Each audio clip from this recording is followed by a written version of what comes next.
Salut tout le monde, je sais pas si vous avez vu ce qui s'est passé hier, mais internet est en feu. Ils en veulent à mort à un streamer, et ça pour une bonne raison. Tout simplement parce que ce streamer battait une autre streameuse qui était sa copine. Et cette streameuse là, qui est Elidia, a décidé de l'exposer sur internet, de porter plainte, et pour avoir fait tout ça, il faut énormément de courage, vous savez même pas. En sachant qu'elle s'est retrouvée dans la sauce il y a quelques mois, pour rien, parce que les gens n'avaient pas ce contexte là. Donc si tu veux savoir un peu plus, prends quelque chose à manger, à boire, et sur ce, c'est parti.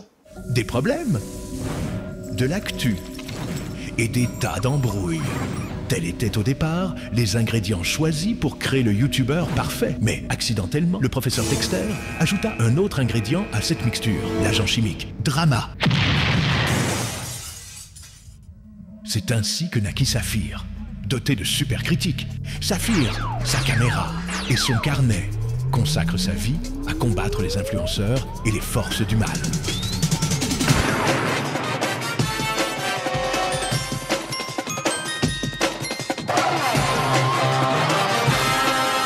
Salut tout le monde, bienvenue dans une toute nouvelle LVDS, la vidéo de la semaine. Comme vous pouvez le voir, je suis pas chez moi. Enfin si, je suis chez moi, mais ça a changé. Vous voyez bien que le background, il est pas pareil. J'ai déménagé, enfin, dans quelque chose de plus grand. Ça fait 2 ans, je vis assez compliqué, c'est très compliqué. Je vous ai dit qu'un jour, j'allais vous en parler, faire une vidéo. Je crois que ce jour va arriver, cette semaine. Vous raconter qu'est-ce que je suis depuis 2 ans maintenant. Et vous allez comprendre pourquoi je suis obligé de spammer les vidéos comme ça. Et à des moments, bah, je me retrouve un peu partout, c'est-à-dire j'ai jamais le même décor. Je voyage à droite à gauche, je suis jamais chez moi. Je suis toujours séparé de mon bébé et de ma femme. De toute façon, on est mariés, il n'y a pas de souci niveau ça, mais séparé niveau distance. Et ça commence à peser, c'est très compliqué.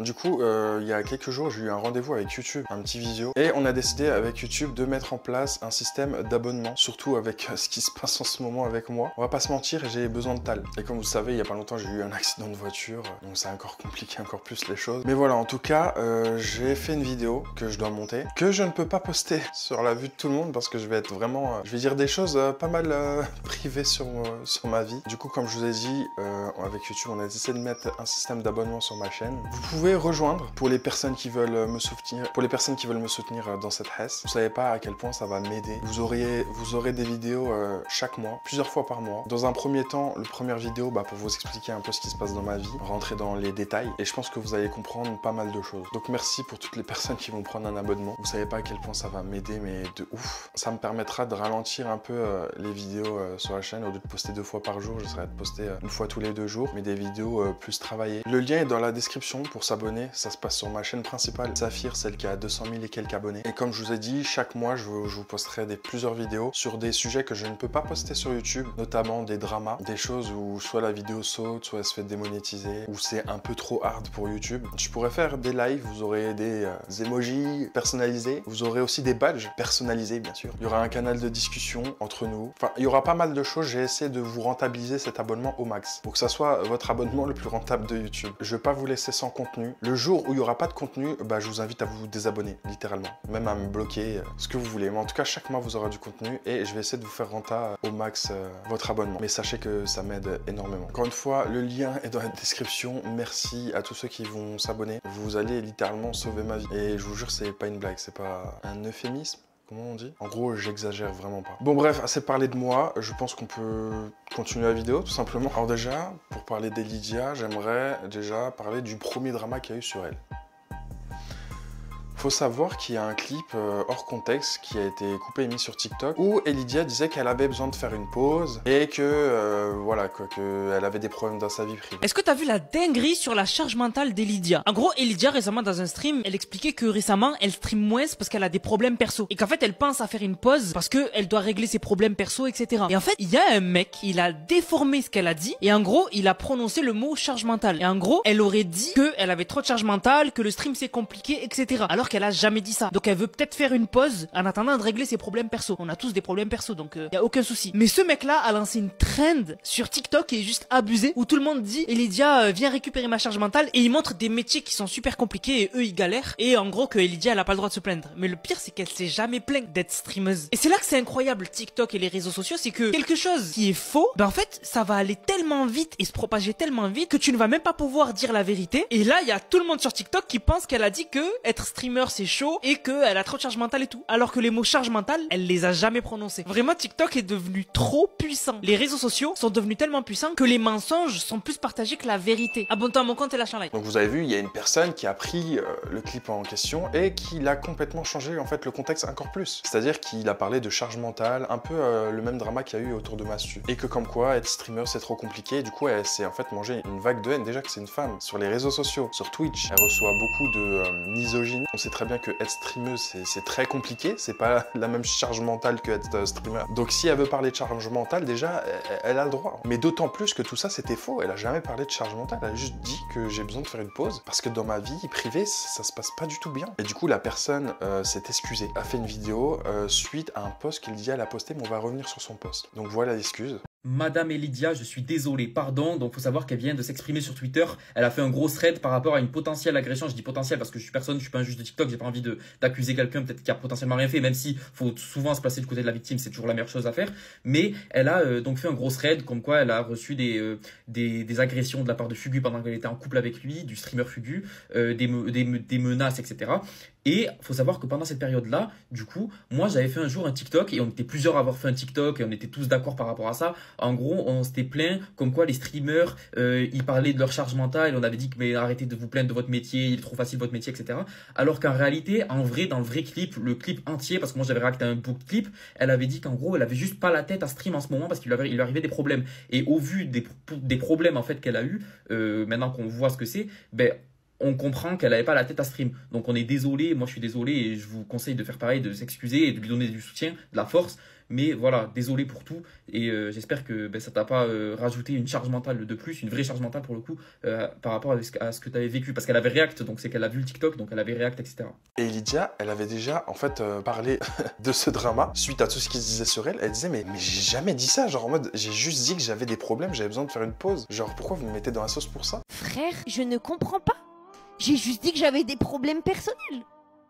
À aucun moment j'ai remis en cause le travail d'autrui. À aucun moment j'ai remis en cause mon travail à moi. Frère, moi, dans tous les cas, j'adore ce que je fais. Et je ne sais pas comment ça a pu être autant décortiqué, frère. Et vous savez c'est quoi le pire? C'est que j'ai revu le clip, un autre TikTok du même mec. Où au début du TikTok il dit... Alors pour les gars, j'avoue j'ai pris le TikTok hors contexte, mais blablabla. Et continue à tout whipping. Frère, je dois faire quoi? Oui, maintenant je le dis, tu sais quoi? Oui, je lance des streams de 3 heures de Valorant, il y a quoi maintenant? Non, parce que j'ai vu des gens dire ouais, elle se lève à 15 h. Oui, déjà c'est faux, je me lève à 13 h. Aussi j'ai vu ouais, elle touche 30 000 € par mois, ça aussi c'est faux, je gagne bien plus. Non, je rigole. Non, les gars, je rigole. Non, je rigole, je gagne moins, frère. Abuse 30 000 €, frère, pour jouer à Valorant, quand même, frère. Non, je préfère préciser maintenant, mais même là ça va être coupé, ça va être mis sur TikTok demain, nouveau drama, la vie de ma mère, je ne sais même plus à quoi m'attendre maintenant. À quel moment je pourrais me plaindre de ce que je fais dans la vie? Non mais dites-moi, j'aimerais la réponse. Comment je peux me plaindre? À quel moment je me plains? C'est impossible que je me plaigne, frère. Surtout que je suis pas quelqu'un qui me plaint de base. Mais comment c'est possible que je me plaigne de ce que je fais aujourd'hui? Genre si vous branchez tous vos cerveaux, c'est impossible. Donc je ne sais même pas comment les gens...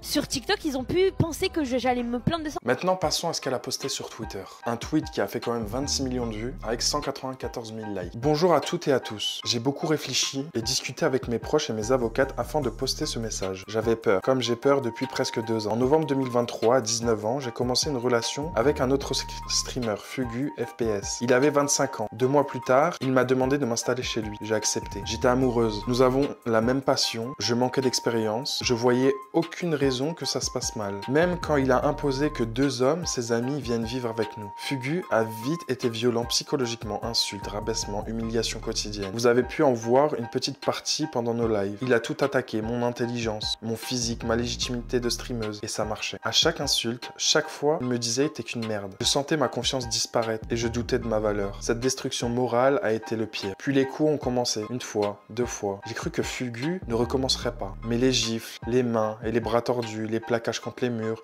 les bousculades qui me jetaient au sol sont devenus récurrents. J'étais terrorisé par ces colères. qui arrivaient même pour un sourire. L'angoisse était partout, tout le temps. Fugu a aussi montré une jalousie professionnelle brutale. Quand j'étais invité à un événement, il me disait qu'il me haïssait. Il demandait pourquoi moi et pas lui, alors que je n'étais qu'une merde. Il me mettait la pression pour demander aux organisateurs de l'inviter, sinon je le trahissais. Il me menaçait de me virer de chez lui, je n'avais nulle part d'autre où aller. En mars 2025, sans le prévoir, sans savoir comment, j'ai réussi à le quitter. Fugu ne l'a pas accepté, il a menacé de ruiner ma réputation, de briser ma carrière, puis de m'emmener dans la tombe. J'étais terrifié. J'ai accepté sa demande de rester en bons termes par peur des représailles. Fugu a commencé à me harceler, presque chaque jour, pendant des mois. Il m'a appelé ou envoyé des messages. Il voulait s'assurer que je ne parlerais pas. Il voulait que je me remette avec lui. Je voulais qu'il me laisse me reconstruire, je ne répondais pas. En juin dernier, l'angoisse a pris le dessus. Je suis allé au commissariat déposer une main courante, au cas où il m'arrive quelque chose. Je n'ai pas eu de nouvelles. Donc aujourd'hui, j'ai déposé plainte contre Fugu pour violence volontaire aggravée. Je mesure le poids de chacun de ces mots. Je prends la parole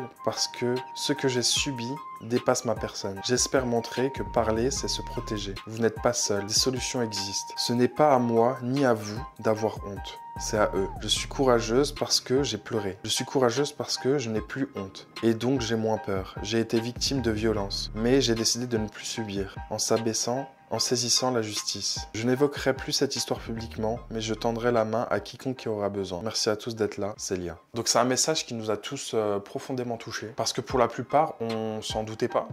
D'autant moins que je connaissais pas son mec, je la connaissais elle de vue. Je suis pas forcément son contenu, mais je l'ai déjà croisé avec d'autres influenceurs. Et d'apprendre ça, ça fout un peu une gifle. C'est là où tu te dis, ah oui, tu connais vraiment pas en fait les gens des réseaux. Le pire, c'est que cette personne Fugu, elle se faisait bonne image sur les réseaux. Genre en mode, ça traite bien les femmes et tout.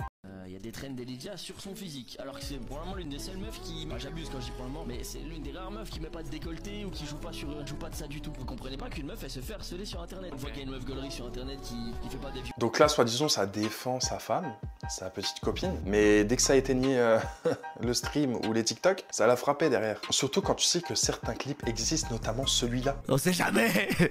On sait jamais, peut-être je suis fou de baiser, frère. Peut-être je suis fou.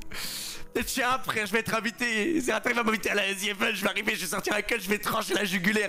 Je vais dire, oh les gars, là, 100 000 mort, terminé, sa tête elle tombe, frère. Le sang partout, écarlate sur le sol, sur le carrelage. Et je lui crache, je lui broie le crâne comme ça, frère. Je sors un cas, frère, dans mon sac. J'ai pris un truc pour la SIFL, bougez hop. Je sors un cas, ta ta ta ta ta ta ta ta ta ta ta ta ta ta. Et je tue tout le monde, frère. Tout le monde. Mort. Y'a plus de Steven. C'est juste effrayant. À quel moment tu peux dire ça, même pour blaguer en plein stream? D'autant plus avec tout ce qui s'est passé, bah, on ne peut que le croire. En fait, c'est vraiment pas une blague. Il aurait été capable. Et comme je vous ai dit, sur les réseaux sociaux, il faisait trop genre oui, non, mais on connaît pas les gens d'internet, etc. Pour au final, bah, en fait, c'est un frappeur de femmes. Notamment des créateurs de contenu, influenceurs, personnalités sur internet qu'il ne fallait pas idolâtrer car on ne les connaît jamais vraiment. Il y a des personnes qui font des bêtises sur internet et qui se font passer pour des personnes bienveillantes. On peut littéralement donner l'image qu'on veut sur internet, donc si je veux montrer à tout le monde que je suis une bonne personne, c'est assez facile à faire. Pour une personne qui a beaucoup de visibilité, c'est pas très compliqué. Il faut savoir que dans toute cette histoire, il y a des potes forcément de ce Fugu qui ont pris la parole sur les réseaux sociaux. Notamment un qui était très pote avec lui, qui s'est exprimé. Bon, il est 4 h du matin et je vais prendre la parole parce que j'en ai un peu marre des gens qui racontent n'importe quoi sur internet. C'est-à-dire les gens qui pensent savoir et qui disent littéralement n'importe quoi, qui inventent des choses. Il y a pas mal de personnes qui déjà me reprochent du fait de parler maintenant, d'ouvrir ma bouche maintenant, de retourner ma veste, etc. Si vous ne savez pas, fermez-la. Voilà, je vais vous dire les termes, fermez-la. Pour être rapide, dès que j'ai vu le tweet, ouais, c'est Fugu le frappeur de femmes, je sais pas quoi, qui date d'il y a des mois, j'ai envoyé un SMS à Maxime pour lui demander « Salut, est-ce que c'est vrai ce qui se dit sur Twitter, etc. » Parce que bah, je vais pas prendre parti sans avoir la version de Fugu, tu vois. Donc je lui ai demandé et sa réponse était bah, je peux rien te dire, je suis désolé. Je peux faire confiance à personne. Réaction très banale hein, finalement d'une personne qui n'a rien à se reprocher. Il y a pas mal de comptes TikTok aussi qui reprennent des clips de mes lives. Bon, merci beaucoup, c'est super cool, c'est super gentil. Mais il y a quelques clips qui sont sortis de leur contexte et qui ont fait un peu parler d'eux. Comme quand je dis que j'ai beaucoup de femmes sur mes lives parce que je respecte les femmes et que je ne frappe pas les femmes, etc. Ça fait 5 ans que je stream et ça fait 5 ans que je fais de la prévention vers ma communauté, à ne pas faire confiance aux gens sur internet, à respecter les femmes, etc. Pas parce que je suis un BDG, parce que ça j'en ai rien à foutre des femmes, mais juste parce que je les respecte. Parce que je suis un humain normal, voilà. Suite à ce TikTok, il m'a envoyé un message comme quoi c'était très mauvais de ma part et que ces TikTok vicieux en disaient beaucoup sur ma personnalité. Ce sur quoi je lui ai dit en fait que c'était pas moi qui faisais des TikTok mais c'était des comptes clips, mais qu'en plus de ça je ne le pointais pas lui, que je faisais la prévention comme à mon habitude en fait. Ce à quoi il m'a répondu oui allez King Kong. Voilà, c'est le dernier message que j'ai eu avec cette personne, la dernière conversation, etc. Donc, moi jusqu'au bout, honnêtement, j'ai essayé d'avoir sa version des faits et il est clairement pas ouvert à la discussion, donc tant pis pour lui. Et ensuite, pour les violences physiques, je n'ai jamais été témoin de violences physiques, donc je ne peux pas vous dire de ma propre bouche, oui c'est vrai. Mais je crois la victime. Par contre, il y a une chose dont j'ai été témoin IRL, vraiment je l'ai vu de mes propres yeux, c'est lui qui l'a rabaissé en public. Il a pu dire des phrases affreuses qui sont inimaginables. Et il y en a plein qui me reprochent de n'avoir rien fait sur le coup. Si, en fait, parce que, encore une fois, si vous ne savez pas, fermez-la. Déjà, de 1, je réconfortais la personne qui se faisait rabaisser et insulter, etc. Et de 2, je prenais l'autre personne et je lui disais, mec, t'es un mec toxique, t'as une relation toxique, t'es le pire petit copain. Qu'est-ce que je peux faire de plus dans cette situation à part réconforter l'une et faire la morale à l'autre. Voilà, dites-moi, hein, parce que peut-être que vous avez une meilleure solution, mais moi, de mon point de vue, c'était la meilleure solution. Bref, malheureusement, Internet pourra toujours reprocher des choses à une personne qui est irréprochable. C'est un sujet très sérieux en plus de ça. Le féminicide, les refs, c'est quelque chose d'énorme dans le monde entier, mais aussi beaucoup en France.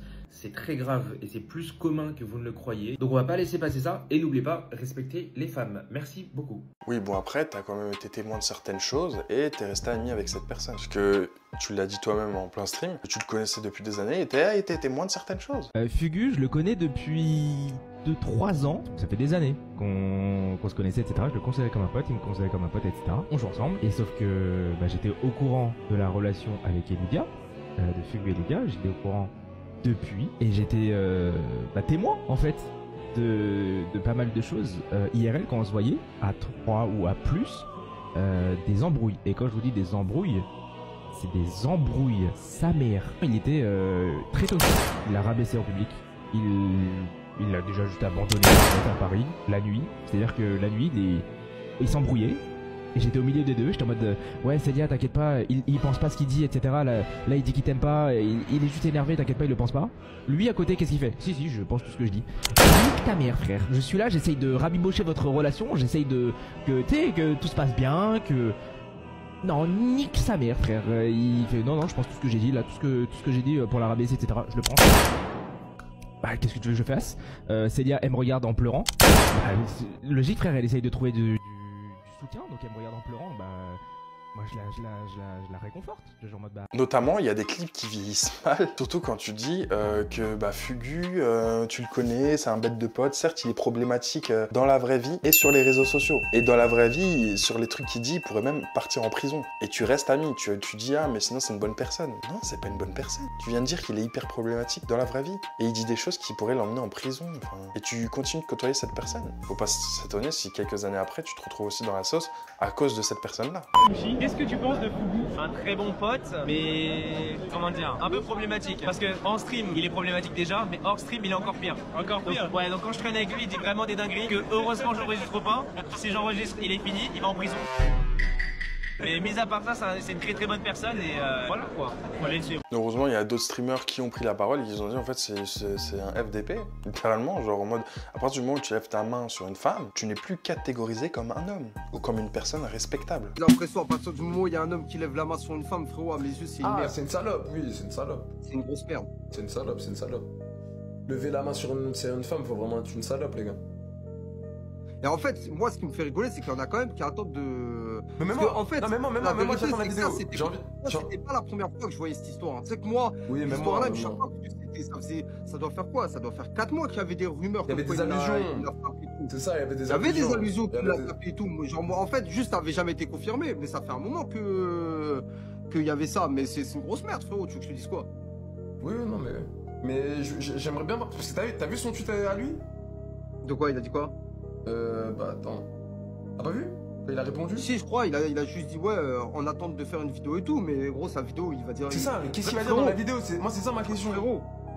Frérot, moi, je pars du principe que qu'importe le contexte, etc., À partir du moment où tu lèves la main sur une femme, t'as une emprise psychologique sur elle, etc., t'es une merde. Notamment quand tu vois cette dernière republication à Fugu. Regardez, vous allez rire, à croire c'est lui la victime. Il a dit parfois, enfin il a republié un TikTok qui disait parfois les gens vous décrivent comme un méchant pour ne pas se sentir coupable de la façon dont ils vous ont traité. Mais on te rappelle comment tu l'as traité elle? À base de coups, plaquage contre le mur, jeté au sol? Tu veux qu'on te rappelle ou t'as vite zappé ça? Parce qu'elle ne t'aime pas comme toi tu l'aimes, elle est là que par intérêt et le jour où elle n'aura plus besoin de toi, elle n'hésitera pas à te supprimer de sa vie. Mais en fait elle t'a supprimé de sa vie parce que tu la frappais, littéralement. C'est pas une question d'intérêt, c'est une question de santé mentale et santé physique. Elle veut juste pas mourir sous tes coups. Enfin, c'est logique. Et regardez le culot. Rappelez-vous que chaque fille qui vous adresse le moindre signe d'affection est une agente du Mossad déguisée, faites attention. Toi, t'as un agent de quoi? Le pire, c'est le tweet où il dit oui, non, mais croyez pas ce qui se dit sur moi. Ça fait des mois que je prépare une vidéo. Vous allez être choqués de qui va être qui. T'as frappé une femme. Enfin, à partir de ce moment-là, tu veux quoi? Et le pire, c'est que les gens étaient au courant. Il y a beaucoup de personnes qui étaient au courant. Et j'ai hâte qu'ils sortent sa vidéo histoire qu'on démonte ces trucs un par un. Parce que je sens que ça va être juste de l'AD et juste du lavage de cerveau. Parce qu'il sait que là, sa carrière, elle est finie. Là, c'est finito. Le pire, c'est qu'Elydia nous a déjà fait passer des messages en mode ouais, les gars, vous inquiétez pas, même si vous vivez des moments difficiles, après, ça ira mieux. Les gars, si vous avez des problèmes et que tous vos problèmes s'enchaînent et que vous avez l'impression que ça va jamais s'arrêter, restez fort. Parce que après la tempête, il y a le beau temps. En ce moment, pour ma part, il y a beaucoup de tempêtes.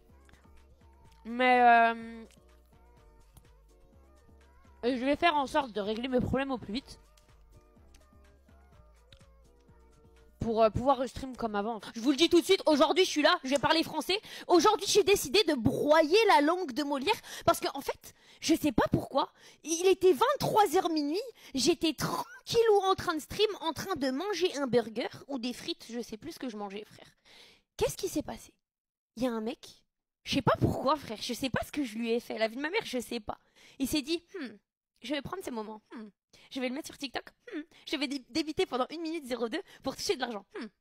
Frère, ce n'est pas normal de faire ça, il faut pas faire ça frère. Et franchement, je suis grave d'accord avec elle. Moi, par exemple, ça fait 2 ans que je vis une vie qui n'est pas courante et qui est assez compliquée. Mais je me reconnais dans ce message. Je sais que là, ça commence à faire long. Mais je me dis, vas-y, peut-être il y a encore 20 ans, 30 ans, 40 ans de bonheur qui m'attend après tout ça. Donc je dis, vas-y, c'est pas grave, subis, essaye de t'en sortir comme il faut, tu vois. Mais en tout cas, grosse force à Elydia, parce que ce qu'elle a fait, franchement, c'est pas tout le monde qui peut le faire. Il faut avoir une sacrée force mentale. Et ce qu'elle a subi, c'est hyper grave. Et il faut arrêter de normaliser ça. Je suis content de cette génération, de notre génération, parce qu'on se réveille, on se laisse pas faire. Et c'est comme ça qu'on éduque les gens. Et ce genre de personnes, il faut les éduquer. Il faut leur montrer que vous n'avez pas peur. Et c'est pas à vous d'avoir honte, c'est à eux. Donc nous, on sera toujours là à vous soutenir. Peu importe, vous savez même pas à quel point il y a des millions de personnes qui sont là pour vous soutenir. Parlez-en, on est derrière vous. On va tout faire pour que ça aille mieux et vous sortir de cette prison en fait. Donc voilà, la vidéo est terminée. N'hésitez pas à vous abonner, lâcher un petit like, lâcher un petit commentaire, me soutenir. Le lien est en description, ça me ferait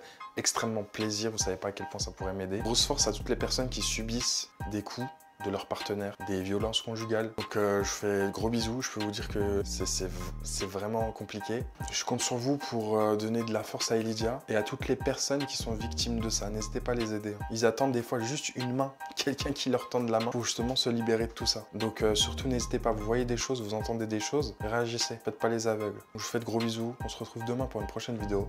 Et sur ce, claim to fame.